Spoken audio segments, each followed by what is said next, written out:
So, love is probably one of the most overwhelming, wonderful, confusing, vulnerable, intense emotions that exist.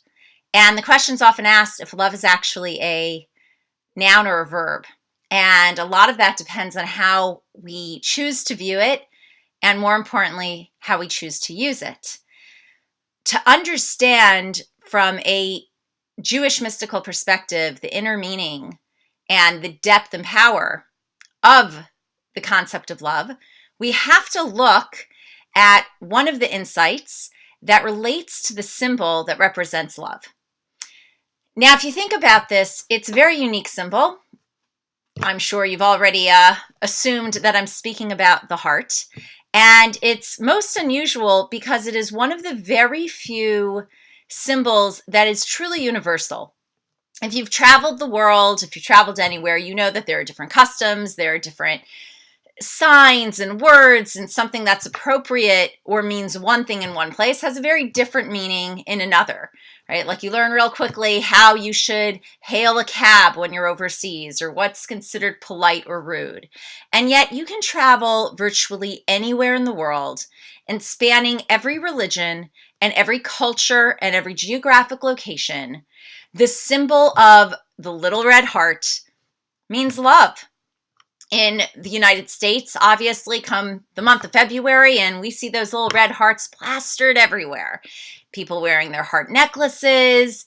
The heart has been, for modern society, the symbol of love. So it begs the question as to why. Because the heart as we know it does not in any way really represent or look like a physical heart. So if you research this and go back, it turns out that about 500 years ago, this symbol, the typical symbol of the heart, started appearing in Christian art and literature.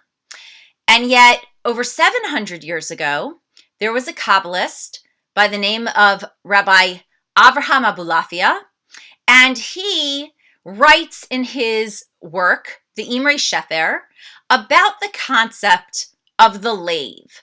Lev is the Hebrew word for love. It's clearly etymologically related to love. And he explains that Lev is spelled in Hebrew with the letter Lamed and the letter Beit. And he explains that the way that should be understood and the way that should be read is that Beit, the second letter in the word, is numerically equivalent to 2. And that should be understood as 2 Lameds that come face to face. Now, what happens when we do that? We end up with a phenomenally interesting symbol. I'm actually wearing it with my necklace. This is a concept that was resurrected by Rav Ginsburg. And here is our 2 Lameds that come face to face. We have Lamed 1 and Lamed 2. And in these 2 Lameds that face each other, we obviously see that we have the heart that we recognize, but there's a new addition. There's something beyond that. Now, the letter Lamed is fascinating in that it means 2 things simultaneously. It means to learn and it means to teach. Now, generally speaking, we think about learning and teaching somewhat as opposites. The teacher is the giver and the student is the receiver. And yet when it comes to Judaism, that's not really the message at all, just the opposite. We're taught that the greatest teacher is one who inspires his students to ask, and in their questions inspires the teacher to even learn more, to grow more, to question more, and to become the student. Which is why it says in the Ethics of Our Fathers that one learns the most from his or her students. Likewise, a student who truly learns from his or her teacher should be inspired to want to take that information and teach it again. So now student becomes teacher. It's a complete giving and receiving inherent in the Lamed to learn and to teach.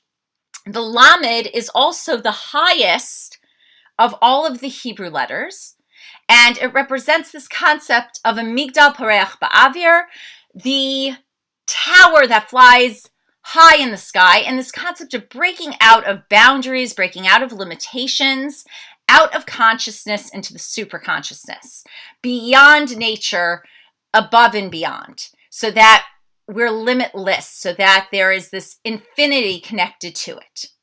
When we look at the letter Lamed, it breaks down into 3 letters as well. The very top of the Lamed is that of the Yud. The Yud is the seed.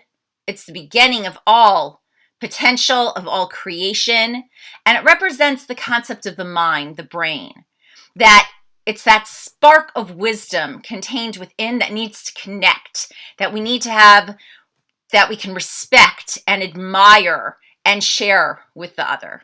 This is also in the head where the eyes are, so that foundational to love is this ability to be face to face, to have that eye to eye connection, which is why even the word for the face, panim, is the root of panimiyut, one's internal, that when I look into your eyes, when we are face to face, we should see not just each other's external, but more importantly, it should be the portal into the internal. The Lamed continues into the letter Vav. The Vav in Hebrew is that of connection. It's a conjunction. Ani ve'at, me and you. It's also known grammatically as Vav hahipuch, the transformative Vav. It grammatically can switch past to present and present to past. On the body, this is the neck. The neck is what transports the blood and the oxygen from the brain to the rest of the body. And we know that one of the quickest ways, unfortunately, for a person to not be able to continue to live is anything that interferes with that connection, anything that disrupts that flow, and life cannot continue. Then we have the letter Chaf. This is the bottom of our Lamed, and the Chaf is the palm. When I put out my hand, I can either give or receive.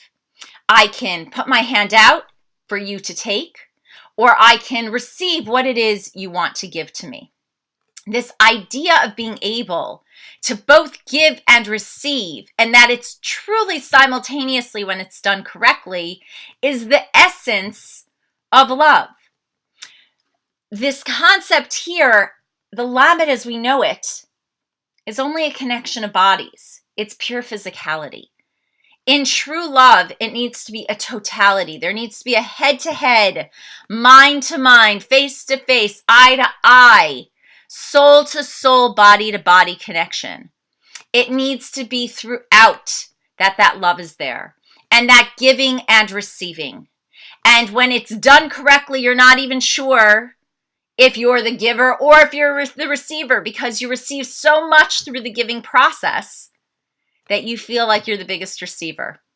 And simultaneously, by allowing another to give, you become, again, both giver and receiver. You've given the opportunity and you've received, which is why the root of ahava, which means love, is hav, which means to give.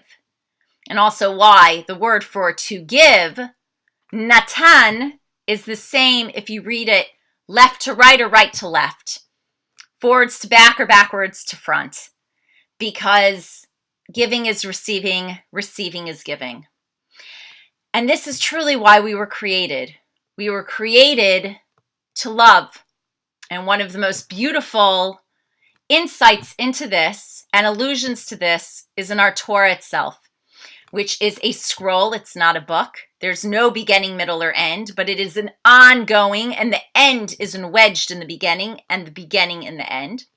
And so our Torah ends with the words, Be'enei Kol Yisrael, in the eyes of all of Israel, and begins with the words, Bereshit bara Elokim, God created the world. So it reads as a statement, Be'enei Kol Yisrael, Bereshit bara Elokim. In the eyes of all of Israel, God created the world. So when we look a little more closely, our very last letter of the Torah is Lamed. The very first letter of our Torah is a Beit. Again, numerically equivalent to 2, reminding us we were not created to be alone. We need one another. We were created to connect. We were created to love. And our Torah, therefore, begins and ends with the Lamed and the Beit, spelling Lev. Because ultimately, it's all about love. It's all about giving and receiving. It's all about connection. And it's all about the totality in that connection. The Lev Yehudi, this concept of the heart, is something that Rabbi Ginsburg has turned into beautiful jewelry. It is available on the website at www.inner.org. This mystical jewelry is so beautiful, it's so symbolic, and it should be worn by everyone as a reminder to ourselves and as a lesson to everyone else what love is and how it should be lived.